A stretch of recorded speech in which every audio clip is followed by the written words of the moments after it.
ಕನ್ನಡ ಭಾಷೆ ಹಾಗೂ ಸಾಹಿತ್ಯದ ಅಭಿವೃದ್ಧಿಗೆ ಜನರ ಆಸಕ್ತಿ ಮಾರ್ಗಗಳನ್ನು ಬಳಸಿಕೊಳ್ಳುವುದು ಇಂದಿನ ಅವಶ್ಯಕತೆಯಾಗಿದೆ ಎಂದು ವಿಜಯಪುರದ ಕರ್ನಾಟಕ ರಾಜ್ಯ ಅಕ್ಕ ಮಹಾದೇವಿ ಮಹಿಳಾ ವಿಶ್ವವಿದ್ಯಾಲಯದ ಶಿಕ್ಷಣ ವಿಭಾಗದ ಪ್ರಾಧ್ಯಾಪಕ ವಿಷ್ಣು ಎಂ ಶಿಂದೆ ಅವರು ಮಾತನಾಡಿ ತಿಳಿಸಿದರು. ಬೇದಾರ್ ತಾಲೂಕಿನ ಅಣದೂರು ಗ್ರಾಮದಲ್ಲಿ ಕನ್ನಡ ಸಾಹಿತ್ಯ ಪರಿಷತ್ನ ಜಿಲ್ಲಾ ಹಾಗೂ ತಾಲೂಕು ಘಟಕದ ವತಿಯಿಂದ ಹಮ್ಮಿಕೊಳ್ಳಲಾದ ಬೀದರ್ ತಾಲೂಕಾ 8ನೇ ಕನ್ನಡ ಸಾಹಿತ್ಯ ಸಮ್ಮೇಳನಕ್ಕೆ ಚಾಲನೆ ನೀಡಿ ಮಾತನಾಡಿದ ಅವರು, ಆಧುನಿಕ ಯುಗದಲ್ಲಿ ಪುಸ್ತಕ ಓದುವುದರ ಸಂಖ್ಯೆ ಕಡಿಮೆಯಾಗಿದೆ. ಹೀಗಾಗಿ ಹೊಸ ದಾರಿಗಳನ್ನು ಹುಡುಕುವುದು ಅನಿವಾರ್ಯವಾಗಿದೆ ಎಂದು ತಿಳಿಸಿದರು. ತಂತ್ರಜ್ಞಾನದ ಕಡೆ ಜನರ ಒಲವು ಹೆಚ್ಚಾಗಿದೆ. ಜನರು ಓದುವ ಬದಲು ಮೊಬೈಲ್ನಲ್ಲಿ ಕೇಳುವುದು ಹಾಗೂ ನೋಡುವುದನ್ನು ಮಾಡ್ತಾ ಇದ್ದಾರೆ. ಕಾರಣ ವಾಟ್ಸಪ್, ಚುಟುಕು, ಆಡಿಯೋ ಕತೆ, ಈ ಪುಸ್ತಕ, ವೆಬ್ಸೈಟ್, ಫೇಸ್ಬುಕ್ ಮೊದಲಾದ ಮಾರ್ಗಗಳನ್ನು ಅನುಸರಿಸಬೇಕಾಗಿದೆ. ಪುಸ್ತಕ ಸಂತೆಗಳನ್ನು ಆಯೋಜಿಸಬೇಕಾಗಿದೆ ಎಂದು ತಿಳಿಸಿದರು. ಅಂಗಡಿಗಳ ನಾಮಫಲಕಗಳಲ್ಲಿ 60% ಕನ್ನಡ ಬಳಕೆಯ ಸರ್ಕಾರದ ಆದೇಶ ಪೂರ್ಣ ಪಾಲನೆಯಾಗಬೇಕು ಎಂದು ಸಮ್ಮೇಳನಾಧ್ಯಕ್ಷ ಪಂಡಿತ್ ಬಸವರಾಜ್ ಒತ್ತಾಯ ಮಾಡಿದರು. ಎಂಫಿಲ್, ಪಿಎಚ್ಡಿ ಹಾಗೂ ಪ್ರಮುಖ ಪದವಿಗಳನ್ನು ಪಡೆಯುವ 99% ಮಂದಿ ಕೃತಿಚೌರ್ಯ ಮಾಡ್ತಾ ಇದ್ದಾರೆ. ಇದು ನಿಲ್ಲಬೇಕು. ಅರ್ಹರಿಗೆ ಮಾತ್ರ ಪ್ರಶಸ್ತಿಗಳು ಸಿಗಬೇಕು ಎಂದು ತಿಳಿಸಿದರು. ಕರ್ನಾಟಕದ ಮಹಾರಾಷ್ಟ್ರದಲ್ಲಿ ಕೌಟುಂಬಿಕ ಸಂಬಂಧಗಳಿವೆ. ಪ್ರಾದೇಶಿಕತೆ, ಭಾಷೆ ಹೆಸರಿನಲ್ಲಿ ದ್ವೇಷ ಹರಡುವುದನ್ನು ಯಾರೂ ಮಾಡಬಾರದು. ಭಾರತೀಯತೆಯೇ ಎಲ್ಲರಿಗೂ ಮೊದಲು ಆಗಬೇಕು ಎಂದು ಶಾಸಕ ಡಾ ಶೈಲೇಂದ್ರ ಬೆಲ್ದಾಳೆ ಅವರು ಮಾತನಾಡಿ ತಿಳಿಸಿದರು. ಕನ್ನಡ ಸಾಹಿತ್ಯ ಪರಿಷತ್ನ ಜಿಲ್ಲಾ ಘಟಕದ ಅಧ್ಯಕ್ಷ ಸುರೇಶ್ ಚನ್ಶೆಟ್ಟಿ ಅವರು ಮಾತನಾಡಿ, ಜಿಲ್ಲೆಯ ಯಾವುದೇ ಸರ್ಕಾರಿ ಕನ್ನಡ ಮಾಧ್ಯಮದ ಶಾಲೆಗಳ ಒಂದೇ ಒಂದು ಮಗುವಿದ್ರೂ ಕೂಡ ಶಾಲೆ ಮುಚ್ಚಲು ಬಿಡುವುದಿಲ್ಲ ಎಂದು ತಿಳಿಸಿದರು. ಬಾಲ್ಕಿಯ ಗುರುಬಸವ ಪಟ್ಟದೇವರು ದಿವ್ಯ ಸಾನ್ನಿಧ್ಯ ವಹಿಸಿ ಮಾತನಾಡಿದರು. ಅಣದೂರಿನ ಭಂತೆ ಧಮ್ಮಾನಂದ ಮಹಾತೇರು, ಸೆಂಟ್ ಪಾಲ್ ಮೆಥೋಡಿಸ್ಟ್ ಚರ್ಚ್ ಜಿಲ್ಲಾ ಮೇಲ್ವಿಚಾರಕ ನೆಲ್ಸನ್ ಸುಮಿತ್ರಾ, ನಿಕಟಪೂರ್ವ ಸಮ್ಮೇಳನಾಧ್ಯಕ್ಷ ಓಂ ಪ್ರಕಾಶ್ ದಡ್ಡೆ, ಬಿಡಿಎ ಮಾಜಿ ಅಧ್ಯಕ್ಷ ಬಾಬುವಾಲಿ, ಪರಿಷತ್ ತಾಲೂಕಾ ಘಟಕದ ಅಧ್ಯಕ್ಷ ಟಿಎಂ ಮಚ್ಚೆ, ಪ್ರಮುಖರಾದ ಮೀನಾಕ್ಷಿ, ಶ್ರೀದೇವಿ ಸೋನಿ, ಭದ್ರಪ್ಪ ಬಶೆಟ್ಟಿ, ಶಿವಪುತ್ರ ಡಾಕುಳ್ಗಿ, ಬಸವರಾಜ್ ಬಶೆಟ್ಟಿ, ಸಿದ್ದರೂಢ ಬಾಲ್ಗೆ ಸೇರಿದಂತೆ ಇನ್ನಿತರರು ಹಾಜರಿದ್ದರು. ಗಟ್ಟಿ ಹಾಕಿಲ್ಲ, ಅದಕ್ಕೆ ಕಾರಣಗಳೇನು? ಒಂದೇ ಒಂದು ಕಾರಣ ಹೇಳಬೇಕಾದ್ರೆ ಸುಮಾರು ಒಂದು 40-50 ಕಾರಣಗಳು ಸಿಗ್ತಾವೆ. ಅವು ಕಾರಣಗಳಲ್ಲಿ ಒಂದು 2-3 ಮಾತ್ರ ಹೇಳ್ತೀನಿ ನಾನು. ಈಗ ಒಬ್ಬ ಸುಂದರವಾದ ಹುಡುಗಿ ಇರ್ತಾಳೆ, ಆಕೆ ಕೂಡ ಅಲಂಕಾರ ಮಾಡಿಕೊಂಡ್ರೆ ಮತ್ತಷ್ಟು ಕಾಂತಿಯುತವಾಗಿ ಕಾಣ್ತಾಳೆ ಅವಳು. ಹಾಗೆ ಭಾಷೆಯಲ್ಲಿಯೂ ಕೂಡ ಅಲಂಕಾರ ಅಂತಕ್ಕಂಥ ಒಂದು ವಿಷಯ ಇದೆ. ಆ ವಿಷಯದ ಪರಿಜ್ಞಾನ ನಮ್ಮ ಈ ಯುವಕರಿಗೆ ಆಗಲಿ, ನಮ್ಮಲ್ಲಿ ಕವಿಗಳಾಗಿದ್ದ ಎಷ್ಟೋ ಕವಿಗಳಿಗಾಗಲಿ ಇಲ್ಲ. ಅದು ನನಗೆ ಖೇದ ವ್ಯವಸ್ಥೆ ಇದೆ. ನಾನು ಟೀಕೆ ಮಾಡ್ತಾ ಇದ್ದೀನಿ ಅಂತ ಹೇಳ್ತಾ ಇಲ್ಲ. ನಾನು ಎಷ್ಟೋ ಕವಿತೆಗಳನ್ನು ಓದಿದ್ದೀನಿ. ಅದರಲ್ಲಿ ಹ್ರಸ್ವ ದೀರ್ಘದ ಬಗ್ಗೆ ಅವರಿಗೆ ಜ್ಞಾನ ಇರಲಿಲ್ಲ. ನನಗೆ ಭಾಳ ನೋವು. ಈಗ ಇಲ್ಲಿ ಜನರು ಶಿಂದೆ ಸಾಹೇಬರು ಸಾಕಷ್ಟು ಕನ್ನಡದ ಬಗ್ಗೆ ಹೊಗಳಿದ್ರು. ಅದಕ್ಕೆ ನನಗೆ ತುಂಬ ಸಂತೋಷ ಆಯಿತು. ಆದರೆ ಈಗ ನಾವು ಬೇರೆ ಮಾದರಿಯನ್ನು ಕಂಡುಕೊಳ್ಳಬೇಕು ಅಂದ್ಕೊಂಡು ಅವರು ಹೇಳಿದರು. ಹೌದು, ಅದು ಸತ್ಯ. ಯಾಕೆಂದರೆ ಅಲಂಕಾರ ಬಿಟ್ಟು ಒಂದೇ ಅಲ್ಲ, ರಸ ಅಂದರೆ ಏನು? ಈಗ ಒಂದು ನಾವು ಮನೆಯಾಗ ಅನ್ನ ಮಾಡ್ತೇವೆ. ಅನ್ನ ಮತ್ತು ಬಾನ್ ಹಿಟ್ಟು, ಬಾನ ಅಂತ ನಮ್ಮ ಕಡೆ ಅಂತಾರೆ. ಬಾನ್ ಹಿಟ್ಟು, ತುಪ್ಪ, ಬ್ಯಾಳಿ ಇಷ್ಟು ಹಾಕ್ಕೊಂಡು ಸಂಗಡ ಒಂದು ಹಪ್ಪಳು ಇಟ್ಕೊಂಡು ಊಟ ಮಾಡ್ತಾ ಹೋದರೆ ಮಾಡಿದವರಿಗೆ ಆ ರಸದ ಬಗ್ಗೆ ಗೊತ್ತಾಯ್ತು, ಬೇರೆಯವ್ರಿಗೆ ಗೊತ್ತಾಗಲ್ದು. ಆಗ ಭಾಷೆಯಲ್ಲಿಯೂ ಕೂಡ ರಸ ಅಂತಕ್ಕಂಥದ್ದು ಒಂದಿದೆ. ಅದು ಯಾವುದು? ಅದರಲ್ಲಿ 2 ಭಾಗ. ಒಂದು ಸ್ಥಾಯಿ ರಸ, ಒಂದು ಸಂಚಾರಿ ಭಾವ. ಅಂದರೆ ಸಂಚಾರಿ ಭಾವ ಬಂದು ಹೋಗ್ತಾ ಇರ್ತದೆ. ನಾವೇನೋ ನಿನ್ನಿನ ದಿನ ಮಾಡಿದೆವು, ಮಣ್ಣಿನ ದಿನ ಮಾಡಿದೆವು, ಅದು ನೆನಪು ಬರ್ತದೆ, ಹೊರಟು ಹೋಯ್ತು. ಅದಕ್ಕೆ ಸಂಚಾರಿ ಭಾವ ಅಥವಾ ವ್ಯಭಿಚಾರಿ ಭಾವ ಅಂತ ಕರೀತಾರೆ. ಅದ್ರ ಜೊತೆಗೆ ಒಂದು ಶಾಶ್ವತವಾಗಿ ನಿಲ್ತಕ್ಕಂಥ ಒಂದು ಭಾವ ಇದೆ, ಅದು ಸ್ಥಾಯಿ ಭಾವ. ಆ ಸ್ಥಾಯಿ ಭಾವ ಅದರ ಬಗ್ಗೆ ಈಗಿನ ಯುವಕರು, ಕವಿಗಳು, ಲೇಖಕರು ಇವರಿಗೆ ಅದರ ಅರಿವೇ ಇಲ್ಲ. ಇದಕ್ಕಾಗಿ ನಾನು ತುಂಬ ವ್ಯತ್ಯಾಸ ಒಂದು ಸಲ, ನಾನು 2-3 ಸಲ ಹತ್ತಿದ್ದುಂಟು. ಯಾಕೆ ಮಾಡ್ತಾರೆ ನಮ್ಮ ಕವಿಗಳು? ಯಾಕೆ ಪುಸ್ತಕಗಳ ಮನೆ ಹೋಗ್ತಾ ಇಲ್ಲ? ಯಾಕೆ ವ್ಯಾಕರಣ, ಅಲಂಕಾರ, ಛಂದಸ್ಸು ತಿಳ್ಕೊಳ್ತಾ ಇಲ್ಲ? ಅದ್ರ ವಿಶೇಷತೆ ಯಾಕೆ ಗೊತ್ತಿಲ್ಲ. ಅವ್ರು ಹೇಳಿದ್ರು, ನಮ್ಮ ಶಿಂದೆ ಸಾಹೇಬರು ಹೇಳಿದ್ರು, ನಮ್ಮದು ಶ್ರೀ ವಿಜಯ ಬರೆದಿದ್ದು ಕವಿರಾಜ್ ಮಾರ್ಗದಲ್ಲಿ ಕಾವೇರಿಯಿಂದ ಗೋದಾವರಿವರೆಗೂ ಹಬ್ಬದ ನಾಡದು ಕರ್ನಾಟಕ. ಅದು ಆ ನಾಡಿನಲ್ಲಿ ಇರ್ತಕ್ಕಂಥ ಎಲ್ಲ ಕವಿಗಳು, ಲೇಖಕರು ಬರೀ ಕವಿಗಳಾಗಬೇಕು, ಸನ್ಮಾನ ಮಾಡ್ಕೊಳ್ಬೇಕು, ಶಾಲೆ ಹೊಲಿಸ್ಕೊಳ್ಬೇಕು ಅನ್ನೋ ದೃಷ್ಟಿಯಲ್ಲಿ ಪುಸ್ತಕಗಳನ್ನು ಹೊರಗೆ ತರ್ತಾ ಇದ್ದಾರೆ. ಈಗ ಗಟ್ಟಿ ಸಾಹಿತ್ಯ ಏನಿಲ್ಲ, ಸತ್ಯ ಸಾಹಿತ್ಯ. ಇದು ಸತ್ಯ ತಿಳ್ಕೊಂಡ್ರು ನಾನು ಬೈದರು, ನಾನು ಬೈಕೊಂಡಿರ್ಬೇಕಾದ್ರೆ ಅದು ಇದ್ದಿದ್ದ ಫ್ಯಾಕ್ಟ್ ನಿಮ್ಮ ಮುಂದೆ ಇರ್ತಾ ಇದ್ದೆ. ಈ ವಿಷಯ ಬಗ್ಗೆ ನಾನೆಲ್ಲ ಹೆಚ್ಚಿಗೆ ಹೇಳಾರೆ. ತರಬೇಕಾಯ್ತಂದ್ರೆ ವಾಕ್ಯ ರಚನೆ ಗೊತ್ತಿಲ್ಲಂಥ ಲೇಖಕರು ನಮ್ಮಲ್ಲಿದ್ದಾರೆ. ಅಂದ್ರೆ ನಾ ಏನು ಅನ್ಬೇಕು, ವಾಕ್ಯ ರಚನೆಯಲ್ಲಿ 2-3 ಪ್ರಕಾರವ. ಆ ವಾಕ್ಯ ರಚನೆ, ಮಿಶ್ರ, ಸಂಯೋಗ ಇವೆಲ್ಲ ಬರಬೇಕು. ಇವು ಬರದೆ ಸಾಮಾನ್ಯ ವಾಕ್ಯ, ಮಿಶ್ರ, ಸಂಯೋಗ, ಸಂಯುಕ್ತ ವಾಕ್ಯ.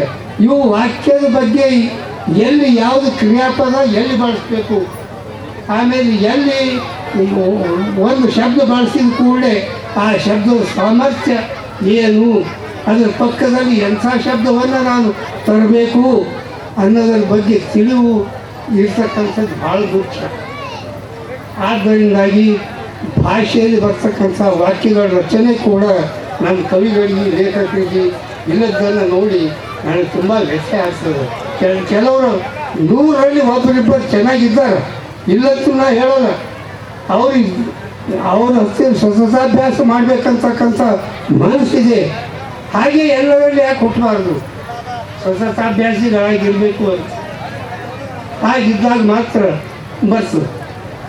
ಇನ್ನೊಂದು ವಿಷಯ, ನಮ್ಮ ಬಶೆಟ್ಟಿಯವರು ಗುರುಗಳನ್ನು ಕರೆದು, ಯಾಕೆ ಯಾವುದೇ ಕಾರ್ಯಕ್ರಮ ಅಂತಂದ್ರೆ ನಮ್ಮ ಪ್ರವೃತ್ತಿ ಬೆಳೆದು ದೊಡ್ಡ ಮಿನಿಸ್ಟರ್ ಇರಬೇಕು, ದೊಡ್ಡ MLA ಇರಬೇಕು, ದೊಡ್ಡ ಇದನ್ನೇ ಇರಬೇಕು, ಉದ್ಘಾಟಕರಾಗಿ ಕರಿಬೇಕಂತ ಒಂದು ಈ ಸಮ್ಮೇಳನ ಅಧ್ಯಕ್ಷರು ಒಂದು ವಿಶಿಷ್ಟ ಪೂರ್ವಕ ಅವರ ಗುರುಗಳನ್ನು ಕರೆದು ನಮ್ಮ ವಿಷ್ಣು ಶಿಂದೆಯವರಿಗೆ ಕರೆಸಿದ ಅತಿ ಶ್ಲಾಘನೀಯ ಕಾರ್ಯ ಮಾಡಿದಾರಂತ ನಾನು ಅನ್ಕೋತೀನಿ.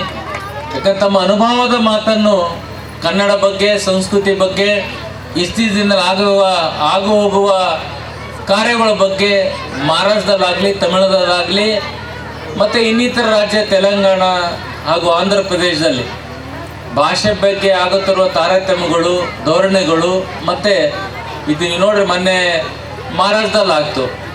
ಮಹಾರಾಷ್ಟ್ರ ಕರ್ನಾಟಕ ಭಾಷೆ ಸಂಬಂಧ ಅದು ಒಂದೇ ಇಲ್ಲ, ಕುಟುಂಬ ಸಂಬಂಧ ಕೂಡ ಭಾಳ ಇದೆ ಕರ್ನಾಟಕ ಮಹಾರಾಷ್ಟ್ರ. ಸಾಕಷ್ಟು ನಮ್ಮ ಬೀದರ್, ಗುಲ್ಬರ್ಗ ಏನು ನಮ್ಮ ಬಾರ್ಡ್ರ್ ಏರಿಯಾದ ಸಾಕಷ್ಟು ನಮ್ಮ ಮನೆ ಹೆಣ್ಣುಮಕ್ಕಳನ್ನು ಅಲ್ಲಿ ಕೊಟ್ಟಿದ್ದೆವು, ಅಲ್ಲಿನ ಹೆಣ್ಣುಮಕ್ಕಳನ್ನು ನಾವು ತಂದಿದ್ದೆವು. ಅದಕ್ಕೆ ಇದನ್ನು ಯಾವುದೇ ರಾಜಕೀಯ ಪುಡಾರಿಗಳು, ಯಾವುದೇ ಒಂದು ಜನರು ಈ ಥರ ನಮ್ಮ ದೇಶವನ್ನು ಮತ್ತು ಭಾಷೆಯ ಮುಖಾಂತರ ದೇಶವನ್ನು ಕೆಲಸ ಮಾಡಬಾರ್ದು. ನಾವು ಕನ್ನಡ ಆಗಲಿ, ಮರಾಠಿ ಆಗಲಿ, ತೆಲುಗು ಆಗಲಿ, ತಮಿಳಾಗಲಿ, ನಾವೆಲ್ಲ ನಮ್ಮ ಭಾರತ ದೇಶದ ಇವೆಲ್ಲ ಭಾಷೆಗಳು. ನಾವು ಒಂದೇ ದೇಶ, ನಾವೆಲ್ಲರ ಮಕ್ಕಳು. ಈ ನಾವು ಭಾಷೆ ಬದಲಾದ ತಕ್ಷಣ ದೇಶ ಬದಲಾವಣೆ ಆಗ್ತದ? ಏನಿದ್ರೂ ಭಾರತ ದೇಶ ಅಂತೇವೆ ನಾವು. ಇದನ್ನು ಪರಿಪೂರ್ವಕವಾಗಿ ತಮ್ಮ ಭಾಷಣ ಮುಖಾಂತರ ಶಿಂದೆಯವರು ಭಾಳ ಒಳ್ಳೆ ರೀತಿಯಲ್ಲಿ ಮಾತಾಡಿದ್ರು.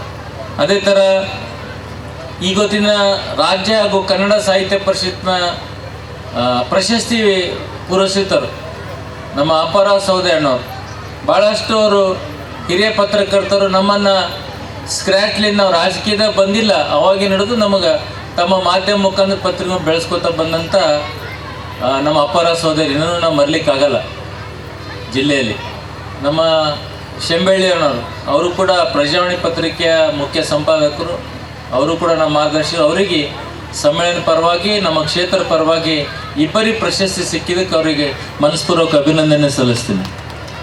ಅದೇ ಮೇಲೆ ಪಂಚಾಯತ್ನ ಅಧ್ಯಕ್ಷರು, PD ಅವರು ಮತ್ತು ಭಾಳ ಜನ ನಮ್ಮ ಈಗ ತಾನೇ ಹಸ್ತಾಂತರ ತಾಲೂಕಲ್ಲಿ ಬಂತವರಿಗೆ, ನಮ್ಮ ದಾನಿಯವರು, ಸುರೇಶ್ ಅವರಾಗಲಿ, ನಮ್ಮ ಚಾಮ ಅವರಾಗಲಿ, PDO ಶರತ್ ಆಗಲಿ, ಮತ್ತು ನಮ್ಮ ಬಾಲ್ಕಿಯವರಾಗಲಿ, ಚೇತನ್, ನಮ್ಮ ರೇವಣಪ್ಪ ಅವರು, ನಮ್ಮ ಡಾಕ್ಟರ್ ಅವರು, ಮತ್ತು ಇನ್ನು ಚಂದ್ರಶೆಟ್ಟಿ ಅವರು, ಮತ್ತಿಲ್ಲಿ ಸೇರಿದಂತೆ ಎಲ್ಲ PKPS ಅಧ್ಯಕ್ಷರು, ಸದಸ್ಯರು, ಚುನಾಯಿತ ಪ್ರತಿನಿಧಿಗಳು, ಪಂಚಾಯತ್ ಸದಸ್ಯರು, ಎಲ್ಲ ಸಮಾಜದ ಮುಖಂಡರು, ಎಲ್ಲ ಸಂಸ್ಥೆ ಅಧ್ಯಕ್ಷರು, ಪದಾಧಿಕಾರಿಗಳು, ಮತ್ತು ಹೆಚ್ಚಿನ ಸಂಖ್ಯೆಯಲ್ಲಿ ಉಪಸ್ಥಿತರು ನಮ್ಮ ತಾಯಂದಿರು. ಬೆಳಗ್ಗೆ ಮೆರವಣಿಗೆಯಲ್ಲಿ ನಾನು ಅಂದ್ಕೊಂಡ ಮೆರವಣಿಗೆ ಅಂದ್ರೆ ಒಂದು ಯಾರೋ ಒಂದು 100-200 ಜನ ಇರ್ತಿರ್ಬೇಕಪ್ಪ ಅಂತ ನನ್ನ ಭಾವನೆ ಇತ್ತು. ಬಟ್ ಇಲ್ಲಿ ಬಂದು ನೋಡಿದ್ರೆ ಆ ಬೀದರ್ದಾಗ ಭೀ ಮೆರವಣಿಗೆ ಆಗಿಲ್ಲ ಕನ್ನಡ ಸಾಹಿತ್ಯ ಪರಿಷತ್ ಜಿಲ್ಲೆಯದು. ಸುರೇಶ್ ಶೆಟ್ಟಿ ಕರೆಕ್ಟಾ? ಆ ಥರ ಮೆರವಣಿಗೆ ಅಣದೂರು ಗ್ರಾಮದಲ್ಲಿ ಸುಮಾರು 2 ಕಿಲೋಮೀಟರ್ ಉದ್ದಕ್ಕೆ ಆ ಒಂದು ಮೆರವಣಿಗೆ ಜರುಗಿತು. ಸಾಕಷ್ಟು ಜನ ಹುಡುಗರು, ಲೇಜಿಮು, ಬೇರೆ ಬೇರೆ ನೃತ್ಯ ತಂಡ, ಕೋಲಾಟ, DJ ನಮ್ಮ ಹುಡುಗರು ಇರ್ತಾರೆ. ಈ ಸಾಹಿತ್ಯ ಸಮ್ಮೇಳನ ಮತ್ತು ಯಾವ್ದಾರ ಜಾತ್ರಾ ಮತ್ತು ಯಾವ್ದಾರ ಮೆರವಣಿಗೆ ಇತ್ತಂದ್ರೆ ಫಸ್ಟ್ DJ ಬಂತಂದ್ರೆ ನಮ್ಮ ಹುಡುಗರದೆಲ್ಲ ಕೈಕಾಲು ನಡುತ್ತವೆ, ಯಾವಾಗ ಕುಣಿಲ್ಲ. ಇದು ನಮ್ಮ ಪ್ರವೃತ್ತಿ. ನಮ್ಮ ದೇಶದ ಎಲ್ಲ ಸಮಾಜದ ಮೆರವಣಿಗೆ ನಾವೆಲ್ಲ ಕಾಣ್ತೇವೆ, ನಾವು ಅದರ ಕುಣಿತೇವೆ, ಯಾವುದೂ ಬಿಟ್ಟಿಲ್ಲ. ನಾವೆಲ್ಲ ಲೀಡರ್ಗಳು ಹೆಂಗದಂದ್ರೆ ಯಾವ ನಮಗೆ ಕುಣಿಲಕ್ಕೆ ಕರೀತಾರ ನೋಡ್ತಾ ಇರ್ತೇವೆ. ಅದು ನಮ್ಮ ಮನೋಭಾವನೆ ಅದ, ಇದು ಪ್ರವೃತ್ತಿ ಕೂಡ ಅದ. ಅದಕ್ಕೆಲ್ಲ ಶಿಕ್ಷಣ ಸಂಸ್ಥೆ ಅಧ್ಯಕ್ಷರು, ಪದಾಧಿಕಾರಿಗಳು, ಟೀಚರ್ ಹೊಂದಿದ್ರೆ ಕೂಡ ಯಶಸ್ವಿ ಆಗ್ಲಿಕ್ಕೆ ಕಾರಣ ಇದ್ರೆ ತಮಗೆ ಕೂಡ ಜೋರಾಗಿ ಚಪ್ಪಾಳೆ ಹೊಡಿಬೇಕು. ಸಂಸ್ಥೆ ಅಧ್ಯಕ್ಷರು, ಪದಾಧಿಕಾರಿಗಳು, ಟೀಚರ್ಸ್ ಒಂದವರಿಗೆ ಹೇಳಕ್ಕೆ ಇಷ್ಟಪಡ್ತೀನಿ. ಬಹಳಷ್ಟು ವಿದ್ಯಾರ್ಥಿಗಳು ಉರಿ ಬಿಸಿಲಲ್ಲೂ ಕೂಡ ತಾವು ಬಂದು ನೃತ್ಯ ಮಾಡಿದ್ರಿ, ಒಳ್ಳೆ ರೀತಿಯಲ್ಲಿ ತಮ್ಮ ಕನ್ನಡ ಬಗ್ಗೆ ಭಾವೈಕ್ಯತೆ ತೋರಿಸಿದ್ರಿ. ಮತ್ತೆ ಮುಂದೆ ಕುಂತಂತ ನಮ್ಮ ಮಾಧ್ಯಮದ ಮಿತ್ರರು ಅವರಿಗೆ ಕೂಡ ಸ್ವಾಗತ ಕೋರುತ್ತಾ, ಕನ್ನಡ 2006-7 ಸ್ವಲ್ಪ ಹಿಂದೆ ಹೋಗ್ತೀನಿ. ಅವಾಗ ಕೂಡ ಮಹಾರಾಷ್ಟ್ರದ ಕೆಲವು ತೊಂದರೆ ಆಗೈತಿ ಕನ್ನಡ ಬಗ್ಗೆ. ಅವಾಗ ಸಮ್ಮಿಶ್ರ ಸರ್ಕಾರ ಇತ್ತು. ಕನ್ನಡ ಸಂಸ್ಥೆಗಳ ಸಂಘಟನೆಗಳು ಆಗ ಭಾಳಷ್ಟು ಚುರುಕಾಗಿ ನಮ್ಮ ರಾಜ್ಯದಲ್ಲಿ ಬಂದು, ಅದಾದಮೇಲೆ ಎಲ್ಲ ವಲಯ ಮಟ್ಟದ, ಜಿಲ್ಲಾ ಮಟ್ಟದಲ್ಲಿ ಭಾಳಷ್ಟು ಸಂಘಟನೆಗಳು ಬಂದು, ಅದರಲ್ಲಿಂದ ಸಮಾಜದಲ್ಲಿ ಆಗುವಂಥ ಅನ್ಯಾಯಗಳ ಬಗ್ಗೆ ಭೀ ಅವರು ತೆರೆದಿಕ್ತಾ ಹೋದರು. ಒಂದು ಗ್ರಾಮದಲ್ಲಾಗಲಿ, ಯಾವುದೇ ಕಚೇರಿಯಲ್ಲಾಗಲಿ, ಯಾವುದೇ ಸಮಾಜದಲ್ಲಿ ಅನ್ಯಾಯ ಆದರೂ ಕೂಡ ಕೆಲವು ಕನ್ನಡ ಪರ ಸಂಘಟನೆಗಳು ಕೆಲಸ ಮಾಡ್ತಾ ಇದೆ. ಅದಕ್ಕೆ ಈಗ ಅದ್ರ ಬಾದ ಇನ್ನೆಷ್ಟು ಗಟ್ಟಿಯಾಗಿ ಕನ್ನಡ ಸಮ್ಮೇಳನ ಮೊನ್ನೆ ಕೂಡ ಮಂಡ್ಯದಲ್ಲಿ ಭಾಳ ವಿಜೃಂಭಣೆಯಿಂದ ರಾಜ್ಯ ಸಮ್ಮೇಳನ ಕೂಡ ಕನ್ನಡ ಸಾಹಿತ್ಯ ಆಯಿತು ಡಿಸೆಂಬರ್ದಲ್ಲಿ. ನಾವು ನಮ್ಮ ನಾಡು, ಜಲ, ನುಡಿ ಬಗ್ಗೆ ಗೌರವ ಇರಬೇಕು. ಯಾವುದೇ ಭಾಷೆ ಮುಖಾಂತರ ನಮ್ಮ ರಾಜ್ಯವನ್ನು ಸಂಬಂಧಗಳು ನಾವು ಯಾರೂ ಹೊಡಿಬಾರ್ದು. ತಮ್ಮ ಸ್ವಾರ್ಥಕ್ಕೋಸ್ಕರ ನಮ್ಮ ಸಂಬಂಧಗಳಿಗೆ ಒಡೆಯುವಂಥ ಮೂರ್ಖತನ ಯಾರೂ ಮಾಡಬಾರ್ದಂತ ಯಾವ ರಾಜ್ಯದವರು ಮಾಡ್ಬೇಕಂತ ನಾನು ಕೈ ಜೋಡಿಸ್ಕೊಂಡು ವಿನಂತಿ ಮಾಡ್ಕೋತೀನಿ. ಯಾಕಂದರೆ ಎಲ್ಲರೂ ನಮ್ಮ ಭಾರತ ದೇಶದ ತಾಯಿ ಮಕ್ಕಳು. ನಾವು ದೇಶ ಮೊದಲು, ಆಮೇಲೆ ನಾವೆಲ್ಲ ನೆಕ್ಸ್ಟ್ ಅಂತ ಪ್ರವೃತ್ತಿ ಬೆಳೆದವರು. ದೇಶ ಇದ್ದರೆ ನಾವೆಲ್ಲರೂ ಭಾಷೆನ ನಮ್ಮ ಮನೆಯಲ್ಲಿ ನಮ್ಮ ರಾಜ್ಯದಲ್ಲ ಮನೇಲಿ ಆಡ್ತೇವೆ. ಬಟ್ ನಮ್ಮ ಕನ್ನಡ ಭಾಷೆ ಭಾಳ ಹಳೆಯದು. ಇಲ್ಲಿ 12ನೇ ಶತಮಾನ 11ನೇ ಶತಮಾನ ಶಾಸನ ಕೂಡ ನಮ್ಮ ಅಣದೂರು ಗ್ರಾಮದಲ್ಲಿ ಇನ್ನೂ ಪ್ರತ್ಯಕ್ಷವಾಗಿ ಇಲ್ಲಿ ಮಠದಲ್ಲಿದೆ ನಮ್ಮಲ್ಲಿ. ಅದಕ್ಕಿಂತ ಪೂರ್ವ ಕೂಡ ಕನ್ನಡ ನಮ್ಮ ಕಮಟಾಣದಲ್ಲಿ ಕೂಡ ಇದೆ. ಕಮಟಾಣ ಕೂಡ ಒಂದು ರಾಜಧಾನಿ ಇತ್ತು, ಅಣದೂರು ಕೂಡ ಒಂದು ಚಿಕ್ಕ ರಾಜಧಾನಿ ಇತ್ತು ಆ ಸಮಯದಲ್ಲಿ. ಯಾಕಂದ್ರೆ ಅಷ್ಟಂತೆ ನಮ್ಮ ಮಾಣಿಕ್ ಪ್ರಭು ದೇವಸ್ಥಾನ ಕೂಡ ಅಲ್ಲಿ ಇದೆ. ಅಲ್ಲಿ ಕೂಡ ನೀವು ಹಳೆ ಕನ್ನಡದ ಹಳೆಯ ಒಂದು ಪುರಾವೆಗಳು ಕೂಡ ತಾವು ಮಾಧ್ಯಮ ಮಿತ್ರರು ಇಲ್ಲಿದ್ದರೆ ನೋಡ್ಬೋದು ನೀವು. ಅಣದೂರು ಕೂಡ ಇಲ್ಲಿ ಯಾಕೆ ಸುರೇಶ್ ಅವರು ಮತ್ತು ಅವ್ರ ತಂಡ ಚಾಯ್ಸ್ ಮಾಡ್ಯಾರ ಅಂದ್ರೆ ಇಲ್ಲಿ ಈ ಗ್ರಾಮಕ್ಕೆ ಇತಿಹಾಸ ಇದೆ. ಅಣದೂರು ಗ್ರಾಮಕ್ಕೊಂದು ಇತಿಹಾಸ ಇದೆ. ಅದಕ್ಕೆ ಈ ಗ್ರಾಮದಲ್ಲಿ ನಮ್ಮ ಬೀದರ್ ದಕ್ಷಿಣ ಕ್ಷೇತ್ರದ ಒಂದು ಕನ್ನಡ ಸಾಹಿತ್ಯ ಪರಿಷತ್ ಸಮ್ಮೇಳನ ಮಾಡ್ಬೇಕಂತ ಅವ್ರು ನಿರ್ಧಾರ ಮಾಡಿದ್ರು. ಇಲ್ಲೇ ಯಾಕೆ ಮಾಡಿದಾರಂತ ಕೆಲವರು ಅನ್ಕೋತಿರ್ಬೇಕು. ಬಟ್ ಇದು ಗ್ರಾಮಕ್ಕೊಂದು ಇತಿಹಾಸ ಇದೆ. ಈ ಕನ್ನಡ ಭಾಷೆಗೆ, ಈ ಗ್ರಾಮಕ್ಕೆ ಪುರಾವೆಗಳಿದೆ. ಅದಕ್ಕೆ ಇಲ್ಲಿ ಆ ಸಮ್ಮೇಳನದ ಪದಾಧಿಕಾರಿಗಳು ಇದು ಮಾಡಿ, ಸಮ್ಮೇಳನ ಅಧ್ಯಕ್ಷರು ಕೂಡ ತಮ್ಮ ಸ್ವಲ್ಪ ಸಮಯದಲ್ಲಿ ಭಾಷೆ ಬಗ್ಗೆ, ನೆಲ ಜಲದ ಬಗ್ಗೆ, ಸಂಬಂಧಗಳ ಬಗ್ಗೆ ಮಾತಾಡಿದ್ರು. ಇಷ್ಟು ವಯಸ್ಸಾದರೂ ಕೂಡ ಇನ್ನೂ ಗಟ್ಟಿಯಾಗಿ ಮಾಡೋಂಥ ಪ್ರವೃತ್ತಿ ನಮ್ಮ ಸಮ್ಮೇಳನ ಅಧ್ಯಕ್ಷರು ಮಾಡ್ತಾ ಇದ್ದಾರೆ. ಯಾಕಂದ್ರೆ ನಾವು ಭಾಳ ಚಿಕ್ಕವನಿದ್ದಾಗ ನಾನು ಅವ್ರಿಗೆ ನೋಡಿದ್ದೆ. ಯಾಕಂದ್ರೆ ನಮ್ಮ ತಾಯಿಯವ್ರ ಜೊತೆ ಅವರು ಬರ್ತಾಯಿದ್ರು, ನಮ್ಮ ತಾಯಿಯವ್ರ ಟೀಚರ್ ಇದ್ರು, ಅವ್ರು ಬರ್ತಾಯಿದ್ರು. ಸಮ್ಮೇಳನ ಅಧ್ಯಕ್ಷರು ನಮ್ಮ ಬಸವರಾಜ ಸಾಹೇಬರು ಕೂಡ ಭಾಳ ಸಣ್ಣವನ್ನ ಹಿಡಿದು ಅವ್ರು ನೋಡ್ತಾ ಇದ್ದೀನಿ. ಅವ್ರಿಗೆ ನೋಡೋ ಭಾಗ್ಯ ಕೂಡ, ಅಧ್ಯಕ್ಷರು ನೋಡೋ ಭಾಗ್ಯ ನನಗೆ ಕಲ್ಪಿಸ್ಕೊಟ್ರೆ ಅವ್ರಿಗೆ ಕೂಡ ಅಭಿನಂದನೆ ಸಲ್ಲಿಸ್ತೀನಿ. ನಾವೆಲ್ಲರೂ ಕನ್ನಡ ಬಗ್ಗೆ ಗೌರವ ಇರಬೇಕು. ಕನ್ನಡ ಶಾಲೆಗಳು ಹೋಗುವಂಥ ಮೊನ್ನೆ ಒಂದು ಸರ್ವೆ ಆಯಿತು DDP ಆಫೀಸ್ಲಿಂದ. ಕೆಲವು ನಮ್ಮ ಮಾಧ್ಯಮ ಮಿತ್ರರು ಕೂಡ ತಮ್ಮ ಮಾಧ್ಯಮದಲ್ಲಿ ಪ್ರಕಟ ಮಾಡಿದ್ರು. ಸ್ಕೂಲ್ದಲ್ಲಿ ಕನ್ನಡ ಸ್ಕೂಲ್ದಲ್ಲಿ ಬರುವಂಥ ವಿದ್ಯಾರ್ಥಿ ಕಡಿತ ಆಗ್ತಾ ಇದೆ ಅಂತ. ಸರ್ಕಾರಿ ಶಾಲೆ ಆಗಲಿ ಯಾವುದೇ ಆಗಲಿ, ಬಟ್ ನಾವು ಬೇರೆ ವೆಸ್ಟರ್ನ್ ಲ್ಯಾಂಗ್ವೇಜಿಗೆ ಹೋಗ್ರಿ, ನಾನು ಬ್ಯಾಡ್ ಅಂಬಲ್ಲ, ಬಟ್ ಇದ್ರ ಬಗ್ಗೆ ಗೌರವ ಕಡಿಮೆ ಆಗ್ಬಾರ್ದು, ಕನ್ನಡ ಬಗ್ಗೆ ಗೌರವ ಕಡಿಮೆ ಆಗ್ಬಾರ್ದು. ಎಷ್ಟೊಂದು ಜನ ನೀವು ನೋಡ್ರಿ, ಈಗ ತಾನೇ ಬಾಬು ಅಲಿಯವ್ರು ಹೇಳಿದ್ರು, ಎಷ್ಟೊಂದು ಜನ ದೊಡ್ಡ ಮಟ್ಟದಲ್ಲಿ ರಾಜಕೀಯವಾಗಿ ವಕೀಲ ವೃತ್ತಿ ಆಗಲಿ ಇನ್ನಿತರ ಸಂಸ್ಥೆಯಲ್ಲಿ ಇನ್ನೂ ಈಗ ಯಾರು ಬೆಳೆದಾರ ಅಂದರೆ ಕನ್ನಡ ಶಾಲೆಯಲ್ಲಿ ಬೆಳೆದಂತನೇ ಈಗ ಬೆಳೆದಿದ್ದಾನೆ. ಅದರಲ್ಲಿ ಉದಾಹರಣೆ ನಾನೊಬ್ಬನು ಕೂಡ ಕನ್ನಡ ಶಾಲೆಯಲ್ಲಿ ಓದಿ ನಿಮ್ಮೆಲ್ಲರ ಆಶೀರ್ವಾದದಲ್ಲಿ ಶಾಸಕನಾಗಿ ನಿಮ್ಮ ಎದುರು ನಿಂತಿದ್ದೀನಿ. ಇಂಥ ಭಾಳಷ್ಟು ಉದಾಹರಣೆಗಳವ. ಅಂದ್ರೆ ನಾವು ಕೂಡ ಭಾಳ ಎಜುಕೇಟೆಡ್, ಕ್ವಾಲಿಟಿ ಎಜುಕೇಷನ್ ಕನ್ನಡ ಶಾಲೆಯಲ್ಲಿ ನಮ್ಮ ಮೊದಲು ಸಿಗ್ತಿತ್ತು. ಈಗ ಕೂಡ ಸಿಗ್ತದೆ, ಇಲ್ಲಂತಿಲ್ಲ, ಬಟ್ ನಾವು ಮನ್ಸು ಕೊಟ್ಟು ಕೇಳಬೇಕು, ಮನ್ಸು ಕೊಟ್ಟು ಕಲಿಸ್ಬೇಕು, ಅದು ಭಾಳ ಮುಖ್ಯ ಅದ. ಅದಕ್ಕೆ ನಾವು ಸಾಧ್ಯ ಆದಷ್ಟು ಯಾವ ಜಾತಿ ಈ ಜಾತಿ ಆ ಸಂಬಂಧ ಆ ಭಾಷೆ ಯಾರನ್ನೂ ಹೊಡೆದಾರ್ದೇನೆ ನಾವೆಲ್ಲ ಭಾರತ ದೇಶದ ತಾಯಿ ಮಕ್ಕಳಂತ ನಾವೆಲ್ಲರೂ ಇರಬೇಕು. ಹೀಗೆ ನಿರಂತರವಾಗಿ ಕನ್ನಡ ಸಾಹಿತ್ಯ ಪರಿಷತ್ ನಿರಂತರ ಕಾರ್ಯಕ್ರಮ ಮಾಡಲಿ, ಸಮಾಜಕ್ಕೆ ಒಗ್ಗೂಡಿಸ್ಲಿ, ಒಡೆದಂಥ ಮನಸ್ಸುಗಳಿಗೆ ಒಂದು ಮಾಡಲಿ, ಒಡೆದಂಥಗಳ ಮನಸ್ಸುಗಳಿಗೆ ಒಂದು ಮಾಡಿ ಸೌಹಾರ್ದತ ಜೀವನ ನಡೆಸಲಿಕ್ಕೆ ಎಲ್ಲರಿಗೂ ಒಂದು ಅನುಕೂಲ ಮಾಡಪ್ಲೆ ನಮ್ಮ ಸಾಹಿತ್ಯ ಪರಿಷತ್ ಮುಂದಾಗಬೇಕು, ನಡೆಸ್ಬೇಕಂತ ಹೇಳಿ ತಮ್ಮೆಲ್ಲರಿಗೂ ಒಂದು ನಾನು 2 ಮಾತಿಗೆ ವಿರಾಮ ಮಾಡ್ತೀನಿ. ಜೈ ಹಿಂದ್, ಜೈ ಕರ್ನಾಟಕ. ಭಾಷಣ ಮಾಡೋದಿಲ್ಲ, ಕೆಲವು ವಿಷಯಗಳನ್ನ ಹೇಳಿ ಮುಕ್ತಾಯ ಮಾಡ್ತೇನೆ. ಈಗಾಗಲೇ ಲಂಚ್ ಟೈಮ್ ಆಗಿದೆ, ಇನ್ನು 20 ನಿಮಿಷದಲ್ಲಿ 2 ಗಂಟೆ ಆಗ್ತದೆ. ಮಕ್ಕಳೆಲ್ಲ ಹಸ್ದಿರಬೇಕು. ಬಂದಿರುವಂಥ ಪ್ರತಿಯೊಬ್ಬರಲ್ಲಿ ಕೇಳಿಕೊಳ್ಳುವುದೇನೆಂದರೆ, ಮನುಷ್ಯನ ಪ್ರವೃತ್ತಿ ಏನಂದರೆ, ನಾನು ಇಲ್ಲಿ ಏಕೆ ಹುಟ್ಟಿದ್ದೇನೆ, ಆ ಕಡೆ ಏಕೆ ಹುಟ್ಟಿಲ್ಲ, ನನಗೆ ಈ ಭಾಷೆ ಯಾಕೆ ಆಡ್ತೇನೆ, ಆ ಭಾಷೆ ಯಾಕೆ ಆಡೋದಿಲ್ಲ ಎನ್ನುವಂಥ ವಿಚಾರಗಳಲ್ಲಿ ನಾವು ಬೆಳೀತಾ ಬಂದಿದ್ದೇವೆ. ಇನ್ನು ಅನೇಕ ಪೋಷಕರು ಅವರ ತಲೆಯಲ್ಲಿ ಏನಾಗಿದೆ ಅಂದರೆ, ಇಂಗ್ಲೀಷ್ ಭಾಷೆಯಲ್ಲಿ ನಮ್ಮ ಮಕ್ಕಳು ಓದಿದರೆ ಅವರು ಭಾಳ ಶ್ರೇಷ್ಠ ಆಗ್ತಾರೆ ಅಂತ ತಿಳ್ಕೊಂಡಿದ್ದೇವೆ. ಆದರೆ ಸುರೇಶ್ ಅವರು ಹೇಳಿದರು ಈಗಾಗಲೇ, ನಾನು ಯಾವ ಭಾಷೆಯಲ್ಲಿ ಓದಿದ್ರೂ ಚಿಂತೆ ಇಲ್ಲ, ಆದರೆ ನಾನಾಗಿರುವಂಥದ್ದು ಬಹಳ ಪ್ರಾಮುಖ್ಯವಾಗಿದೆ. ಒಂದು ವೇಳೆ ನಾನಾಗಿಲ್ಲ, ನನ್ನ ಭಾಷೆಯ ಪ್ರತಿ ನನಗೆ ಗೌರವ ಇಲ್ಲ, ನನ್ನ ತಾಯಿಯ ಬಗ್ಗೆ ನನಗೆ ಗೌರವ ಇಲ್ಲ, ನನ್ನ ನಾಡಿನ ಬಗ್ಗೆ ನನಗೆ ಗೌರವ ಇಲ್ಲ ಅಂದರೆ ನಾನಾಗಿ ಇಲ್ಲ, ನಾನು ಉಳಿದಿಲ್ಲ ಎನ್ನುವಂಥ ವಿಷಯ ನಮಗೆ ಗೊತ್ತಾಗ್ತದೆ. ಅದಕ್ಕೋಸ್ಕರ ಈ ಕನ್ನಡದ ಭಾಷೆ ಬಹಳ ಚಂದ, ಕನ್ನಡದ ನಾಡು ಬಹಳ ಚಂದ. ನಾವು ಕನ್ನಡಿಗರು ಬಹಳ ವಿಶೇಷವಾದಂಥ ವ್ಯಕ್ತಿಗಳು. ಕನ್ನಡ ಎಷ್ಟು ಚಂದ ಅಂತಂದರೆ, ನಾನು ಹೇಳ್ತೇನೆ, ನಮ್ಮ ಪ್ರಾಂತ್ಯಗಳಿಗೆ ಬಂದಿರುವಂಥ ಅಮೆರಿಕದ ಮಿಷನರಿಗಳು ಕೂಡ ಕನ್ನಡ ಕಲಿತು ಕನ್ನಡದಲ್ಲಿ ಪುಸ್ತಕಗಳನ್ನು ರಚನೆ ಮಾಡಿದ್ದಾರೆ. ಇದಕ್ಕಿಂತ ಬೇರೆ ಸಾಕ್ಷಿ ಬೇಕಾಗಿಲ್ಲ. ಭಾಷೆ ಬರದೇ ಇರುವಂಥವರು ಬಂದು ಭಾಷೆಯನ್ನು ಕಲಿತು ಕನ್ನಡದಲ್ಲಿ ನಿಘಂಟುಗಳನ್ನು ಬರೆದು ಕನ್ನಡದಲ್ಲಿ ಪುಸ್ತಕಗಳನ್ನು ಬರೆದು ಕನ್ನಡ ಪಂಡಿತ ಎನ್ನುವಂಥ ಆ ಒಂದು ಬಿರುದನ್ನು ಪಡೆದುಕೊಂಡಿದ್ದಾರೆ. ಇದು ಎಷ್ಟು ಅದ್ಭುತವಾಗಿರುವಂಥ ಭಾಷೆ. ಆದರೆ ಇವತ್ತು ನಮಗೆ ನಮ್ಮ ಭಾಷೆಯ ಬಗ್ಗೆ ಗೌರವ ಇಲ್ಲ. ಕನ್ನಡ ಭಾಷೆಯನ್ನು ನಾವು ಕೀಳಾಗಿ ನೋಡ್ತೇವೆ. ದಯಮಾಡಿ ಅದನ್ನು ಮಾಡಬೇಡ್ರಿ. ಕನ್ನಡ ನಮ್ಮ ತಾಯಿಯ ಭಾಷೆ, ಕನ್ನಡ ನಾಡು ನಮ್ಮ ತಾಯಿ ನಾಡು. ಅದಕ್ಕೋಸ್ಕರ ಕನ್ನಡ ಭಾಷೆ ಅದು ಸುಂದರವಾಗಿರುವಂಥ ಭಾಷೆ ಆಗಿರೋದ್ರಿಂದ ನಾವು ಎಲ್ಲೇ ಇರಲಿ, ಯಾವುದೇ ದೇಶದಲ್ಲಿರಲಿ, ನಮ್ಮ ಮಾತೃಭಾಷೆ ಕನ್ನಡ ಭಾಷೆ ಆಗಬೇಕು. ನಿಮಗೊಂದು ಎಕ್ಸಾಂಪಲ್ ಹೇಳ್ತೀವಿ.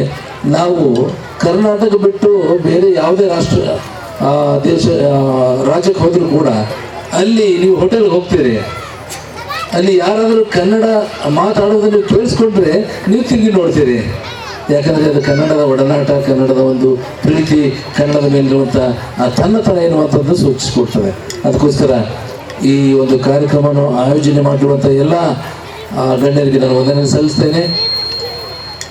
12ನೇ ಶತಮಾನದಲ್ಲಿ ಅನೇಕ ಶರಣರು ಮಹಾರಾಷ್ಟ್ರ, ಗುಜರಾತು, ತೆಲಂಗಾಣ, ಆಂಧ್ರ, ಕಾಶ್ಮೀರ ಎಲ್ಲ ಕಡೆಯಿಂದ ಶರಣರು ಅವರೆಲ್ಲ ಬಸವಣ್ಣವ್ರ ಪ್ರಭಾವಕ್ಕೆ ಒಳಗಾಗಿ ಬಂದರು. ಅಲ್ಲಿ ಬಂದಾಗ ಕಾಶ್ಮೀರದಿಂದ ಬಂದಂಥ ರಾಜ ಮಹಾದೇವ್ ಗೋಪಾಲ್ ಅವರು ಕಾಶ್ಮೀರ ಭಾಷೆಯಲ್ಲಿ ವಚನಗಳು ಬರಲಿಲ್ಲ. ಸಿದ್ದರಾಮೇಶ್ವರ ಮಹಾರಾಷ್ಟ್ರದಿಂದ ಬಂದರು, ಮರಾಠಿಗಳಲ್ಲಿ ವಚನಗಳು ಬರಲಿಲ್ಲ. ಬಸವಣ್ಣವ್ರ ಹತ್ತಿರ ಕನ್ನಡದಲ್ಲಿ ಕಲಿತು ಕನ್ನಡದಲ್ಲೇ ರಚಿಸಿದವರು ಬಸವಾದಿ ಶರಣರು. ಇದು ಕನ್ನಡಕ್ಕೆ ಶ್ರೀಮಂತಗೊಳಿಸಿದವರೇ ಅದು ಬಸವಾದಿ ಶರಣರು. ಇಂಥ ಕನ್ನಡವನ್ನ ಉಳಿಸ್ತಕ್ಕಂಥ ಬೆಳೆಸ್ತಕ್ಕಂಥ ಪ್ರತಿಯೊಬ್ಬರು ಇವತ್ತು ನಾವು ಜಾಗತಿಕ ಮಟ್ಟಕ್ಕೆ ಹೋಗ್ಬೇಕು. ಎಲ್ಲರ ಮನಸ್ಸುಗಳು ಅದು ಕಲಿಬೇಕು.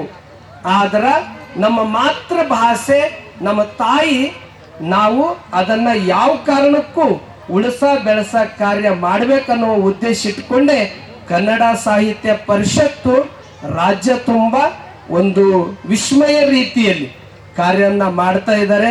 ಅದರಲ್ಲಿ ಜಿಲ್ಲಾ ಕನ್ನಡ ಸಾಹಿತ್ಯ ಪರಿಷತ್ತಿನ ಅಧ್ಯಕ್ಷರು ಸುರೇಶ್ ಚನ್ಶೆಟ್ಟಿಯವರು ಒಂದು ರೀತಿ ಕಾಲಿಗೆ ಹೆಜ್ಜೆ ಕಟ್ಕೊಂಡು ಇಡೀ ಜಿಲ್ಲಾ ತುಂಬ ಈ ಸಮ್ಮೇಳನ ಮಾಡುವ ಮೂಲಕ ಮತ್ತಿಷ್ಟು ಯುವಕರಿಗೆ ಯುವತಿಯರಿಗೆ ಒಂದು ಹೊಸ ರೂಪವನ್ನ, ಹೊಸ ಸ್ವರೂಪನ್ನ ಕನ್ನಡದ ಮೂಲಕ ನೀಡ್ತಾ ಇದ್ದಾರೆ.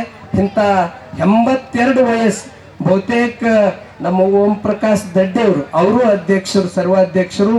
ಅದಕ್ಕಿಂತ ಇಲ್ಲಿ ಅನೇಕ ಕನ್ನಡ ಸಾಹಿತ್ಯ ಸಮ್ಮೇಳನದಲ್ಲಿ ನಾನು ಪಾಲ್ಗೊಂಡಿದ್ದೀನಿ, ಅಧ್ಯಕ್ಷರೆಲ್ಲ ಆಗ್ಯಾರ. ಆದ್ರೆ 82 ವಯಸ್ಸಿನವರು ಅಧ್ಯಕ್ಷ ಆಗಿದ್ದು ಇದೇ ನಾ ಮೊದಲನೇ ಸರ್ತಿ ನೋಡ್ತಾ ಇದ್ದೀನಿ.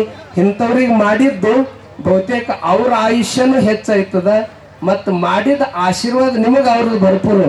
ಯಾಕೆ ಅವ್ರ ದೇವ್ರ ರೂಪದಾಗ ಈಗ 90-80 ದಾಟಿದವರೆಲ್ಲ ಅವರು ಬಹಳ ಕನ್ನಡದಲ್ಲಿ ಎತ್ತಿದ ಕೈ. ಅವರು ಚನ್ನಬಸವ ಪಟ್ಟದೇವ್ರ ಬಗ್ಗೆ ಅವರೆಲ್ಲ ಸಾಹಿತ್ಯವನ್ನ ಅಪ್ಪವ್ರ ಬಗ್ಗೆ ಬರೆದವರಿದ್ದಾರೆ. ಅಂಥವ್ರು ಇವತ್ತು ಅವ್ರದ್ದು ಅಗಾಧ ಕೊಡುಗೆ ಇದೆ. ಅವರು ಶಿಕ್ಷಕರಾಗಿ ಒಳ್ಳೆ ರೀತಿಯಿಂದ, ಯಾಕಂದ್ರೆ ಅವ್ರ ಕೈದಾಗ ಕಲ್ತವ್ರು ವಾಲಿ ಅಣ್ಣವ್ರು ಇವತ್ತು ಎಷ್ಟು ದೊಡ್ಡ ಮಟ್ಟಕ್ಕೆ ಇವತ್ತು ಬೆಳೆದಾರ. ಅದಕ್ಕೆಲ್ಲ ಶಿಕ್ಷಕರದು ಅವ್ರದ್ದು ಅಂಥವ್ರ ಕೊಡುಗೆ ಇದೆ ಅಂತಕ್ಕಂಥ ಮಾತನ್ನು ತಿಳಿಸಿ, ಮತ್ತೊಮ್ಮೆ ಈ ಸಂಭ್ರಮದಲ್ಲಿ ವಿಶೇಷವಾಗಿ ನಮ್ಗೆ ಪತ್ರಿಕೆ ಅಂದ್ರೆ ಅದು ಒಂದು ಕನ್ನಡಿ ಇದ್ದಂಗೆ. ಅಂದ್ರೆ ಈ ಸಮಾಜದಲ್ಲಿ ಆಗ್ತಕ್ಕಂಥ ಅಂಕು ಡೊಂಕುಗಳನ್ನ ತಿದ್ದಿ ಸನ್ಮಾರ್ಗಕ್ಕೆ ತರದೇ ಇದು ಮಾಧ್ಯಮ. ಅಂಥದ್ದಲ್ಲಿ ನಮ್ಮ ಜಿಲ್ಲೆಯಲ್ಲಿ ನಮ್ಮ ಅಪ್ಪಾರಾವ್ ಸೌದಿಯವರು ಮತ್ತು ಶಶಿಕಾಂತ್ ಶೆಂಬೇಳಿಯವರು ಇಬ್ಬರು ಆದರ್ಶ ಶ್ರೇಷ್ಠ ಪತ್ರಕರ್ತರು. ಅವರಿಗೆ ಪ್ರಶಸ್ತಿ ಪುರಸ್ಕೃತರಾಗಿದ್ದಾರೆ. ಹೀಗಾಗಿ ಅವರಿಗೆ ಇಲ್ಲಿ ಸನ್ಮಾನ ಮಾಡಿದ್ರು. ವಿಶೇಷವಾಗಿ ಈ ಸಾಹಿತ್ಯ ಸಮ್ಮೇಳನ ಅಧ್ಯಕ್ಷರು ನನ್ನ ವಿದ್ಯಾ ಗುರುಗಳು ಬಹಳ ಸ್ಟ್ರಿಕ್ಟ್ ಇದ್ರು ನನಗೆ ಓದಿಸೋ ಟೈಮ್ದಾಗ. 8ನೇ 9ನೇ 10ನೇ 3 ಕ್ಲಾಸ್ಗಳು ನಾವು ಕನ್ನಡ ಕಲ್ತೀವಿ. ಇವತ್ತು ನಾನು ಕನ್ನಡ ಪತ್ರಿಕೆಯ ಸಂಪಾದಕನಾಗಿ ಆ ಕನ್ನಡ ಬರಿಬೇಕಾಯ್ತು ಅಂದ್ರೆ ಇನ್ನೂ ಆ ಗಟ್ಟಿತನ ಈ ಗುರುಗಳ ಕೈಯಲ್ಲಿ ಕಲ್ತಿದ ಕನ್ನಡ ಅದಂತ ನಾನು ಹೆಮ್ಮೆಯಿಂದ ಹೇಳ್ಕೊತೀನಿ ಇವತ್ತು. ಯಾಕಂದ್ರೆ ನಮಗಿನ್ನೂ ಇಂಗ್ಲೀಷ್ ಸರಿಯಾಗಿ ಬರಲ್ಲ. ವೃತ್ತಿಗೆ ಏಟ್ಬೇಕಾಯ್ತು ಅಷ್ಟೇ, hello, thank you, good morning, good night, how are you, what are you doing, ಏನು ಕೆಲಸಕ್ಕೆ ಬರಬೇಕು ಅಷ್ಟೇ ಸರಿಯಾಗಿ ಮಾತಾಡ್ತೀವಿ. ಇನ್ನು ಫ್ಲೋಯಿಂಗ್ ಇಂಗ್ಲೀಷ್ ಬರಲ್ಲ. ಇಂಗ್ಲೀಷ್ ಬರ್ತದ, ಅದ್ರ ಫ್ಲೋಯಿಂಗ್ ಆಗಿ ಮಾತಾಡೋಕೆ ಬರಲ್ಲ. ಆದರೆ ಕನ್ನಡ ನಾವು ಮಾಧ್ಯಮ ಇವತ್ತೆಲ್ಲರೂ ಬೇರೆ ಬೇರೆ ಶಾಲೆಗಳು, ನಾವೆಲ್ಲ ಓದೋ ಸಂಬಂಧ ಬರೀ ಸರ್ಕಾರಿ ಶಾಲೆಗಳಿದ್ರು ಬೀದರ್ನಾಗ. ನಮ್ಮ ಇಡೀ ಎಜುಕೇಷನೇ ಸರ್ಕಾರಿ ಶಾಲೆಗಳದಾಗ. ಪ್ರಾಥಮಿಕ ಶಾಲೆನೂ ಸರ್ಕಾರಿ, ಮಿಡ್ಲ್ ಸ್ಕೂಲು ಸರ್ಕಾರಿ, ಹೈಸ್ಕೂಲು ಸರ್ಕಾರಿ, PU ಸರ್ಕಾರಿ, ಡಿಗ್ರಿ ಅಂದ್ರೆ ಭೂಮಿ ಕಾಲೇಜ್ ಅಷ್ಟೇ ಪ್ರೈವೇಟ್ ಅಂದ್ರೆ. ಹಾಗಾಗಿ ಇವತ್ತು ಕನ್ನಡ ಗಟ್ಟಿಯಾಗಿ ಉಳಿಬೇಕಾಯ್ತು ಅಂದ್ರೆ ನಾನು ಸುರೇಶ್ ಚನ್ಶೆಟ್ಟಿ ಅವರಿಗೆ ಪದೇ ಪದೇ ಯಾವಾಗಲೂ ಹೇಳ್ತಾ ಇರ್ತೀನಿ, ನಿಮ್ಮ ಸಭೆ ಸಮಾರಂಭಗಳು ಎಷ್ಟು ಅದ್ದೂರಿಯಾಗಿ ನಡೀತವೋ ಅದಕ್ಕಿಂತ ಅದ್ದೂರಿಯಾಗಿ ಗಟ್ಟಿ ಅಡಿಪಾಯ ಇರಬೇಕಾಗಿದೆ ಎಲ್ಲಿ ಅಂದರೆ ಶಾಲೆಗಳಲ್ಲಿ. ಇವತ್ತು ಕನ್ನಡದ ಬಗ್ಗೆ ಕಳಕಳಿ ಇರ್ತಕ್ಕಂಥ ಮತ್ತು ಕ್ರಿಯಾಶೀಲವಾಗಿರ್ತಕ್ಕಂಥ ಶಾಸಕರಾಗಿರ್ತಕ್ಕಂಥ ಶೈಲೇಂದ್ರ ಬೆಲ್ಲಾಳಿಯವರು ವೇದಿಕೆ ಮೇಲಿದ್ದಾರೆ. ಕನ್ನಡ ಶಾಲೆಗಳು ಮುಚ್ಚುವ ಪರಿಸ್ಥಿತಿ ಇಲ್ಲ. ನಂದೊಂದು ಶಿಕ್ಷಣ ಸಂಸ್ಥೆ ಇದೆ. ಇಂಗ್ಲೀಷ್ ಮೀಡಿಯಂ ಶಾಲೆಗೆ ಅಡ್ಮಿಷನ್ ಸಿಗ್ತಾವ, ಆದ್ರೆ ಕನ್ನಡ ಮೀಡಿಯಂ ಒಂದೇ ಕ್ಲಾಸಿಗೆ ಹೋಗ್ರಿ, ನರ್ಸರಿ LKG UKG ಹೋಗ್ರಿ, ಅಡ್ಮಿಷನ್ ಸಿಗೋದು ಭಾಳ ಕಷ್ಟ. ಇವತ್ತೊಂದು ಸಣ್ಣ ಕೂಲಿ ಕೆಲಸ ಮಾಡೋರು ನನ್ನ ಮಗ ಇಂಗ್ಲೀಷ್ ಓದಬೇಕು ಅಂತಕ್ಕಂಥ ಪರಿಪಾಠ ಬಂದಿದೆ. ಆದರೆ ಯಾರೇ ದೊಡ್ಡ ದೊಡ್ಡ ವ್ಯಕ್ತಿಗಳಾಗ್ಯಾರ ಅವರೆಲ್ಲರೂ ಪ್ರಾಥಮಿಕ ಕನ್ನಡ ಓದಿದರೆ ಆಗ್ಯಾರ. ಇಂಗ್ಲೀಷ್ ಓದಿದ್ರು ಸಾಫ್ಟ್ವೇರ್ ಇಂಜಿನಿಯರ್ ಆಗೋ ದೊಡ್ಡ ವ್ಯಕ್ತಿ ಆಗಿದ್ದು ನಾನು ನೋಡಿಲ್ಲ. ಗಟ್ಟಿತನ ಇರೋದು ಮಾತೃಭಾಷೆಯಲ್ಲದ. ಮಾತೃಭಾಷೆ ಜೊತೆಗೆ ನೀವು ಇಂಗ್ಲೀಷ್ ಎಷ್ಟಾದರೂ ಕಲಿಬೋದು.